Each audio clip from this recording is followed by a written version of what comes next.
Hello, Kansas and Western fans. It's time for episode number 27 of the construction of the Kansas and Western HO scale railroad.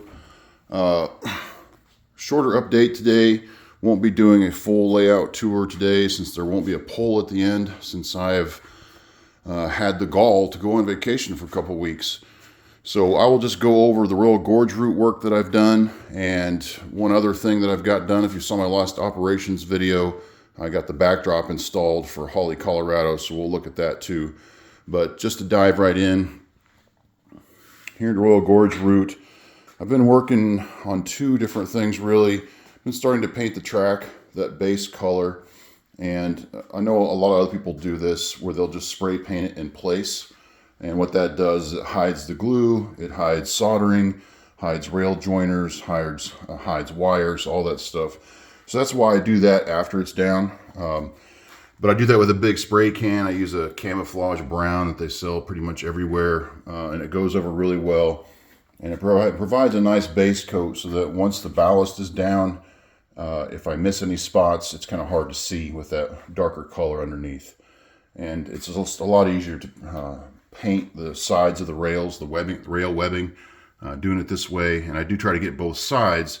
So that's why I'm doing that before I put a lot of foam down in the background so I can get the angle I need to paint that. But I've got most of this done in this area.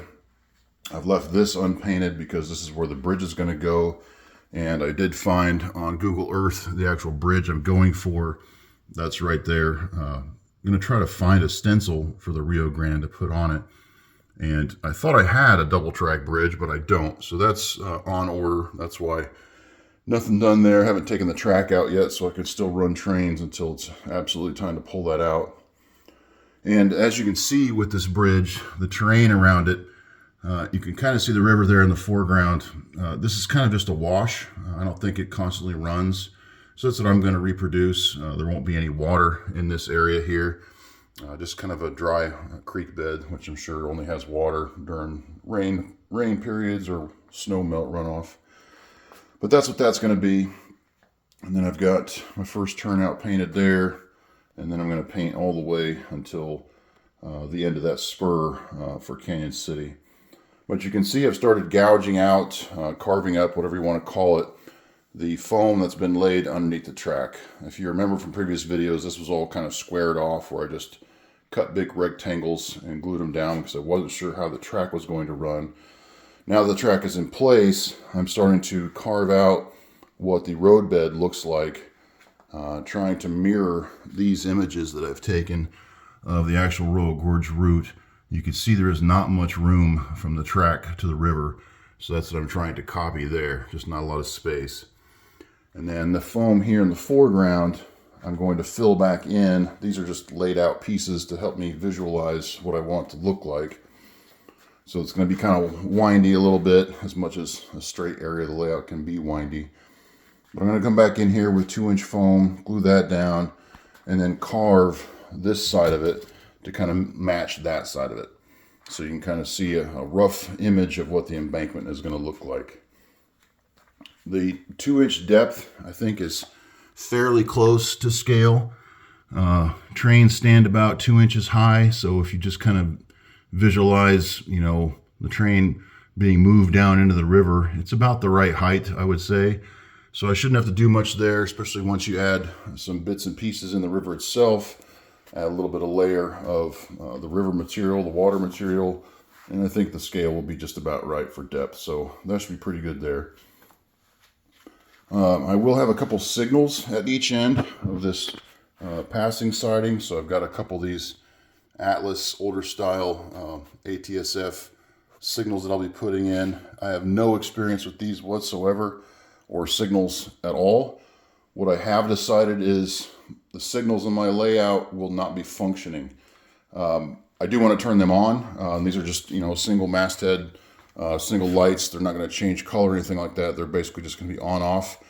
So for my layout, it's just going to be kind of window dressing, just to add a little bit more flavor to the layout. My operations are going to be track warrant based, so there's not really going to be any need for block sensing or anything like that. So the signals that I have will just be for show. it's just not something I've ever really been interested in learning how to wire. It seems like a whole nother level of complication that is beyond me. So that's not something I plan to approach at this time.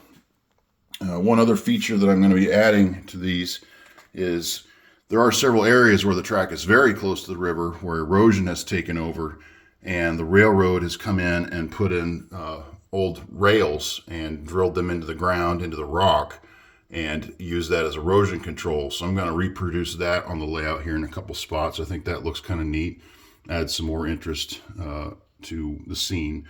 So I'm working on seeing what that'll look like. But that's been a lion's share of what I've worked on. I didn't have as much time as I thought I would. I ended up having to work a little bit extra. So if it doesn't seem like I got much done, that's why. Plus, prepping for a week or so long train trip has kind of used up my time. So since I'm not going to have a pole, I'm going to just work on this for the next 2 weeks. I'll be back on vacation a few days before the next pole or the next construction update is due. So I will kind of show what I've managed to get done between now and the next construction update. And then we'll have another pole here in a couple weeks. But before I finish, let me wrap around here to the Holly, Colorado area to show this backdrop. I ordered this from trainjunkies.com. It's the first commercial backdrop I've ever ordered. And this is one of their paper versions. And I was nervous about ordering paper because I was afraid of A, tearing it, and B, water issues. Because obviously I'm going to do some landscaping to blend in the background with the scene.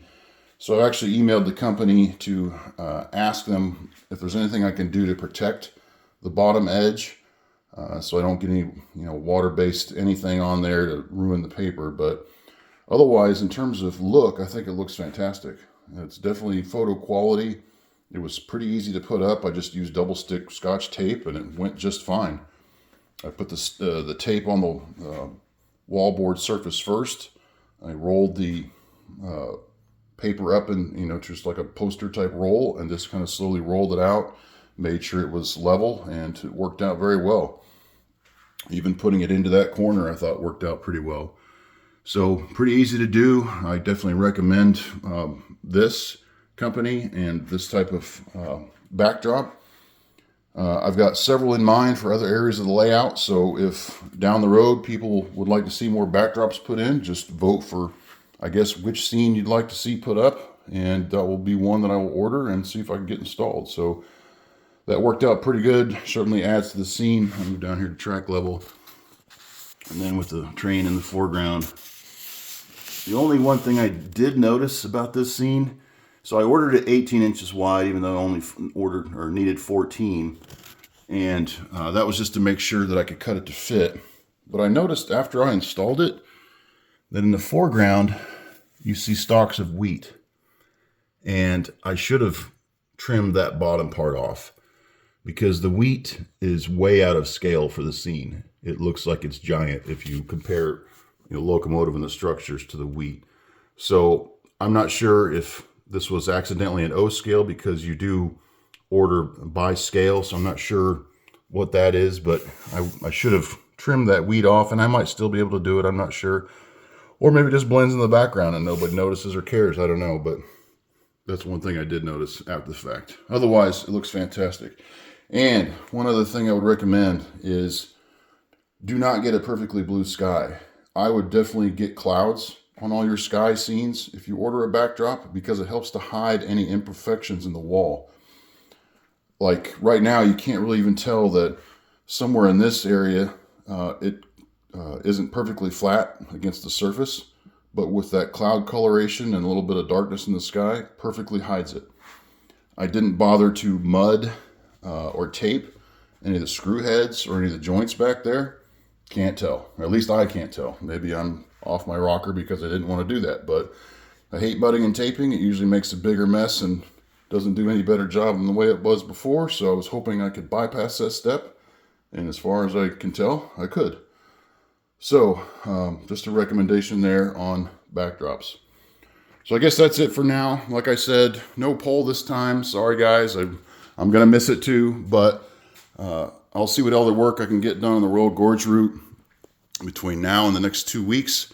I'll do another video then, and then we'll get right back into running the votes to see what everybody would like to see more work on. Hoping I can start getting some of that background foam added and get this foreground foam added and start getting carving on that. So thanks everybody for your interest. Sorry, that's all I have for now. I'm looking forward to this trip. I'm taking the Amtrak from Omaha to Chicago and then up to Michigan to see my folks. So maybe I'll shoot some video of stations and trains and so on and so forth, but I'm not going to promise that because I'm on vacation. Anyway, have a good weekend, guys. Thanks for all your comments and questions. We'll see you in a couple weeks.